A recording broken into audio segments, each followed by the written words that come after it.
Do you have any like experiences, or I mean, to generalize it, lessons that you learned? I know that everybody learns lessons throughout life. We've talked about a few on this, whether it be in school or just through existing. But do you have any lessons that you specifically attribute to, spending the past 15 years, past half of your life on the road that you don't think you would have learned otherwise? I mean, no. Okay, that's fair. I'm kidding. No, I think it's an interesting perspective to have because, I guess it's funny. Like it was some tell me about yourself or like your ambitions kind of like school project I had to do when I was in like 7th grade.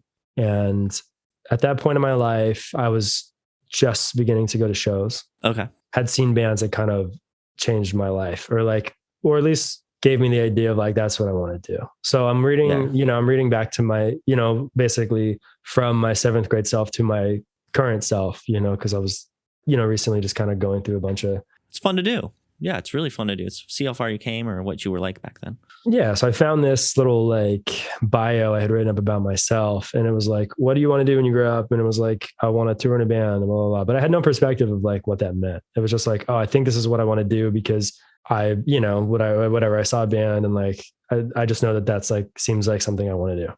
I didn't know like what the ins and outs of it were by any means or anything. I was just like, they're on stage playing. I'm having the best time of my life out here as a member of the audience. Like I want to provide that. I want to create that energy. I want to like cultivate that kind of community. And there's just something very liberating about it. You know what I mean? Like, I don't know. You know what I mean? You've been in that kind of environment and just, being in a venue, loud music, just all bets are off. Just like, it's very freeing, especially at that age, very kind of tumultuous time in your life. And like, that is such an escape, Yeah. So I was like, oh man, I know how this makes me feel. I want to do that. So fast forward and, that worked out for me in my life and it's something I do, but now there's it's like, I mean, it's kind of like the Wizard of Oz, you know what I mean? Like you're going to meet the wizard and you have this perception of who the wizard is and what it's all going to mean, it's going to be to you. And then you get to it and you realize it's just a little man, and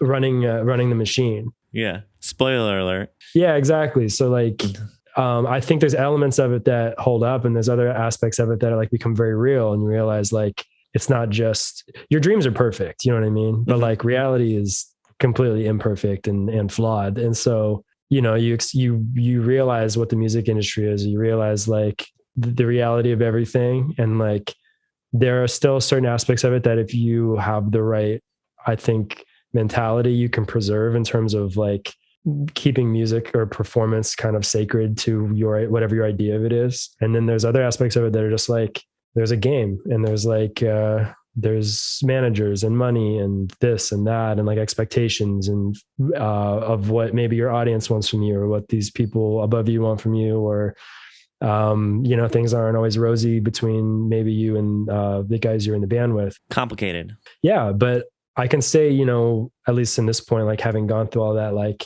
having experienced all of that noise and then being able to solidify at least like what the important aspects are and then focus more on those and kind of ignore the unimportant stuff. Like it's seemingly very healthy now, especially between like the guys in our band, like we've had to have some hard conversations with each other and go through some stuff and like kind of, and get to the same page of like what we all want from this and like develop a mutual respect, which I'm really grateful we did. But I think the happiness is more internal in the room, just like on the smaller level of like creating music together and performing it versus like all the bigger outside stuff.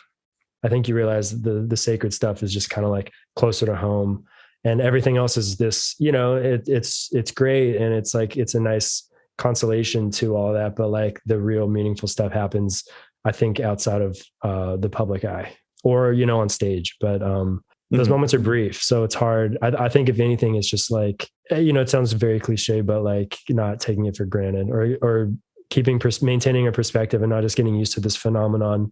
Like I said, it's a very natural thing, but like not just getting so accustomed to it that it just like becomes meaningless to you or like robotic or that it's easy to get lost in that. So it's very well said, Kelen. Thanks.